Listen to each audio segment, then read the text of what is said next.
조갑제 TV 시청자 여러분 안녕하십니까? 2022년 1월 30일 오후 5시 20분입니다. 설 연휴 이틀째입니다. 설 연휴 기간 너희 민심 동향이 3월 9일 선거를 결정한다고 합니다. 그러면 뭘 가지고 민심이 흔들리느냐 또는 민심이 안정되느냐, 그것은 아마 이 기간 중에 발표되는 주요 여론조사가 아닌가 생각이 듭니다. 설 연휴 전에 발표된 MBC의 여론조사에 따르면은 윤석열 후보가 8%포인트 이상으로 오차범위 밖에서 이재명 후보를 리드하는 것으로 나왔습니다. 그런데 방금 발표된 KBS 여론조사에서도 윤석열 후보가 오차범위 아니기는 하지만은 의미 있는 차이로 리드하는 것으로 나왔습니다. 이런 게 설날 민심에 영향을 끼칠 것으로 판단이 됩니다. 윤석열 37.8, 이재명 33.2, 그 차이는 4.6%포인트입니다. 4.6%포인트.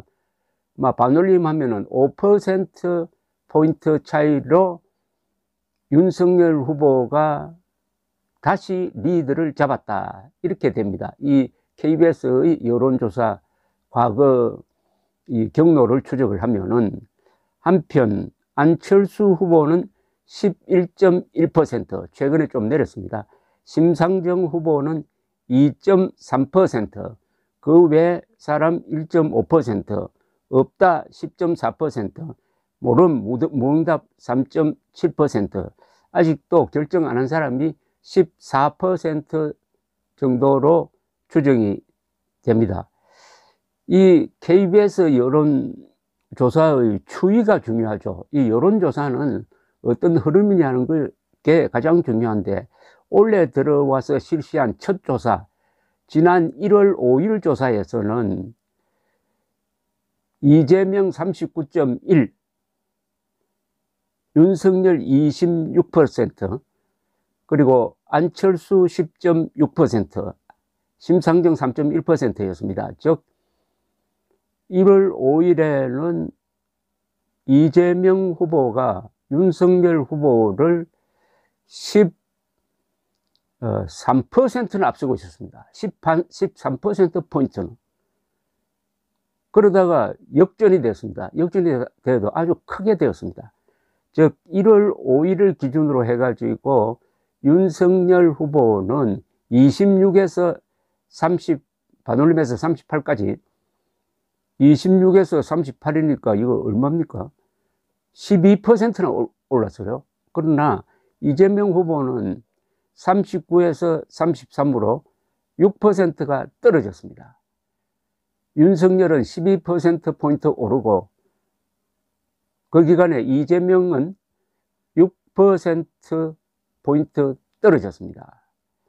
안철수 후보는 1월 5일 10.6, 1월 20일 12.9에서 피크를 찍고 다시 조금 내려가서 현재 11.1%를 기록하고 있습니다. 그 다음에 지지 이유를 물었더니 아주 흥미로운 결과가 나왔는데요. 전체 평균으로는 후보가 좋아서 찍는다는 사람이 49.8, 다른 후보가 싫어서 찍는다는 사람이 44.8인데, 이 이재명 지지자들은 이재명이 좋아서 찍는다는 사람이 66.4, 다른 후보가 싫어서 찍는다는 사람이 30.1인데, 윤석열 후보는 다른 후보가 싫어서 찍는다는 사람이 더 많아요. 50.5, 윤석열이 좋아서 찍는다는 사람이 42.2, 이렇게 나와 있습니다. 그 다음에 또 중요한 조사가 당선 전망도입니다. 누가 당선될 것이냐 하는 조사는 이런 의미에서 중요합니다. 누가 당선될 것이다 라고 하면은 그쪽으로 이렇게 딱 쏠리는 경향이 있는데, 이번 조사에서 윤석열 후보가 당선될 것이라고 생각하는 사람이 46.1%, 이재명 후보가 당선될 것이라고 생각하는 사람이 39.8이니까 그 차이는 6%포인트입니다. 이것은 상당히 의미 있는 오차 범위를 약간 벗어날 정도로 의미 있는 통계입니다. 46대 40, 줄여서 46대 40으로 윤석열 당선 가능성을 더 높게 본다. 46대 40입니다. 46대 40. 야권 단일화에 대해서는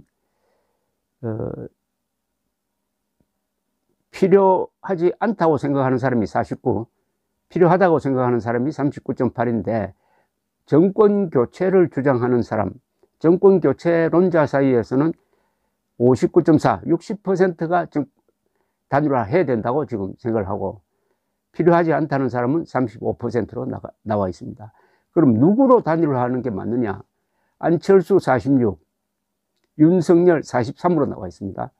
그러나 정권 교체를 해야 된다는 사람 사이에서는 윤석열로 단일화해야 된다는 사람이 65, 아니다, 안철수로 단일화해야 된다는 사람이 31, 압도적으로 윤석열입니다. 그러니까 역선택을 빼면은 단일화해야 되는 그 대상은 윤석열로 단일화해야 된다라고 생각한다는 거죠. 그러면 단일화했을 때 가상대결을 한번 해봤습니다. 국민의힘으로 단일화가 되면은, 국민의힘, 즉 윤석열 후보로 단일화가 되면은 윤석열 45%, 이재명 35% 반올림했습니다.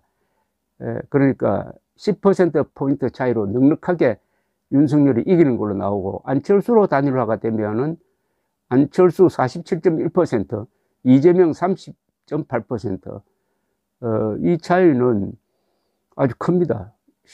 한 6%포인트 차이로 안철수 후보가 크게 이기는 걸로 나와 있습니다. 이 경쟁력 조사는 여론조사 기관마다 다릅니다. 굉장히 이게 유동적입니다. 이게 역선택이라는 이런 흐름이 작용하므로 이게 믿기 어려운, 사실은 참고할 정도밖에 안 되는 의미가 있다고 저는 생각을 합니다.